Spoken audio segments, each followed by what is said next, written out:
ஹாய்ங்க. இன்றைக்கி அவரைக்காவும் முட்டையும் வச்சு ஒரு பொரியல் செஞ்சுருக்கேங்க. எப்படி இருக்குன்னு வாங்க வீடியோக்குள்ளே பார்த்து தெரிஞ்சுக்கலாம். This video sponsor by SPO digital marketing. SPO digital marketing இந்த வேலை வீட்டில் இருந்தே பண்ணுற மாதிரி பார்ட் டைமாகவும் பண்ணலாம். அதே மாதிரி ஸ்டூடெண்ட்டு, ஹவுஸ் ஒய்ஃபு, வேலை தேடுறவங்க, அதே போல் மொபைலில் ஒர்க் பண்ணுற மாதிரி தான். நமக்கு சோஷியல் மீடியா பற்றியும் கொஞ்சம் தெரிஞ்சிருக்கணும். ஓகேங்களா? எந்த டைம்லனாலும் நீங்கள் ஒர்க் பண்ணலாம்.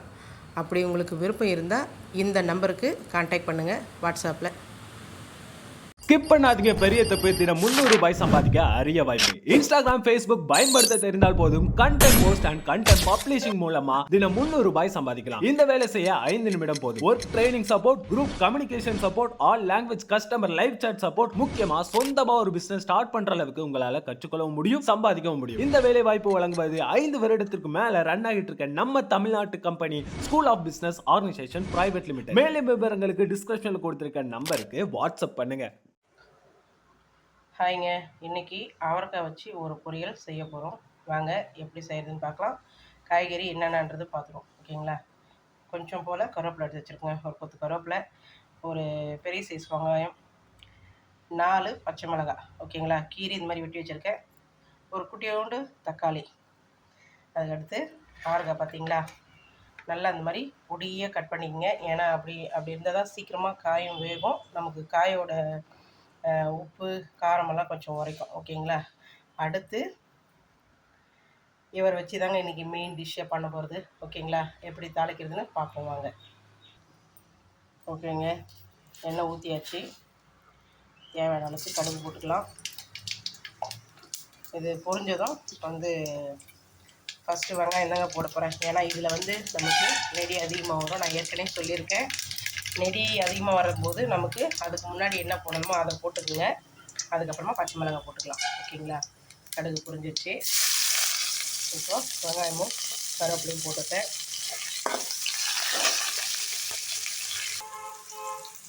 ஓகேங்க, அடுத்து உடனே போட்டுருங்க. ரொம்ப இது பண்ண வேண்டாம்னு அவசியம் இல்லை. அடுத்து பச்சை மிளகாய் போட்டுடலாங்க. ஏன்னா இது நமக்கு எண்ணெயிலே வதங்கினா தான் கொஞ்சம் காரமெல்லாம் நல்லா உரைக்கும். ஓகேங்களா? நமக்கு ரொம்ப ஃபஸ்ட்டே போட்டோம்னா நமக்கு ரொம்ப நெடியாக இருக்கும். ஓகேங்களா?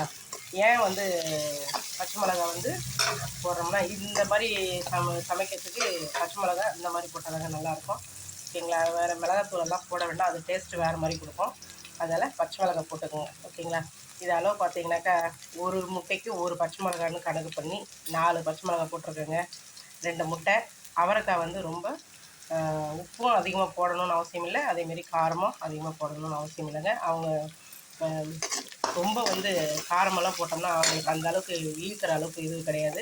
சீக்கிரமாகவும் வெந்துடுவாங்க. அதே மாதிரி உப்பும் கொஞ்சம் பார்த்து போடுங்க. கொஞ்சம் எக்ஸ்ட்ரா போனால் கூட கொஞ்சம் கரிக்கிற மாதிரி இருக்குங்க. அதனால் பார்த்து போடுங்க. காய்க்கு தகுந்த மாதிரி போடுங்க. கொஞ்சம் அதிகமாகவும் போட்டுறாதீங்க. ஏன்னா அவங்க உப்பு இழுக்கிற தன்மை கிடையாது. ஓகேங்களா? கொஞ்சமாக போட்டாவே நல்லா உரைக்கும். அதனால் பார்த்து போடுங்க. ஓகேங்க, அடுத்தது நம்ம தக்காளி சேர்த்துக்க வேண்டியதாங்க. ஓகேங்க, வதங்கிடுச்சு. இப்போ தக்காளி சேர்த்துக்கலாங்க. தக்காளி சேர்த்துட்டு அடுத்து லைட்டாக கொஞ்சம் போல் சால்ட்டு சேர்த்துக்கலாங்க. ஓகேங்க, இந்த அளவுக்கு கொஞ்சம் போல் சால்ட்டு சேர்த்துங்க. அப்புறமா தேவைன்னா போட்டுக்கலாம். ஓகேங்களா? ஏன்னா இப்போ நமக்கு வெங்காயம் தக்காளியெல்லாம் வதங்கணும். ஓகேங்க, தக்காளி வெங்காயமெல்லாம் வதங்கிடுச்சு. இப்போ நம்ம வெட்டி வச்ச காய்கறியை சேர்த்துடலாங்க. நல்லா பொடியாக நறுக்கிட்டு தண்ணியில் போட்டு நல்லா அலசி எடுத்து வச்சுருக்கேங்க. ஓகேங்களா? நல்லா இப்போது எண்ணெயிலேயே கொஞ்சம் நேரம் வதங்குங்க. நம்ம இந்த பொரியலுக்கு எண்ணெய் தண்ணி ஊற்ற போகிறது இல்லைங்க. எண்ணெயிலே தான் காய் வதங்க போகுது. ஓகேங்களா? மேக்ஸிமம் ஒரு 5லேருந்து ஒரு 10 நிமிஷம் நல்லா கொஞ்சம் சிம்மிலே வச்சு வேக வைங்க. ஓகேங்களா? கடைசியாக தாங்க நம்ம முட்டையை உடச்சி ஊற்ற போகிறோம். ஓகேங்களா? ஓகேங்க, முட்டை உடச்சி வச்சியாச்சு. நல்லா கலரிட்டோம்னா நல்லா பொடி மாஸ் வேண்டி வந்துடும். அந்த டைமில் நம்ம இறக்கிக்க வேண்டியதாங்க. ஓகேங்க, வீடியோ பிடிச்சிருந்தா லைக் பண்ணுங்கள், ஷேர் பண்ணுங்கள், முடிஞ்சால் கமெண்ட் பண்ணுங்கள். என்னோடய சேனலை சப்ஸ்கிரைப் பண்ணுங்கள், பெல் ஐக்கானும் தட்டுங்க. ஓகே ஃப்ரெண்ட்ஸ், நெக்ஸ்ட் வீடியோவில் பார்ப்போம். ஃபோட்டோவை எடிட் பண்ணி வைக்கிறேன். அதில் பாருங்கள் எப்படி இருக்குது.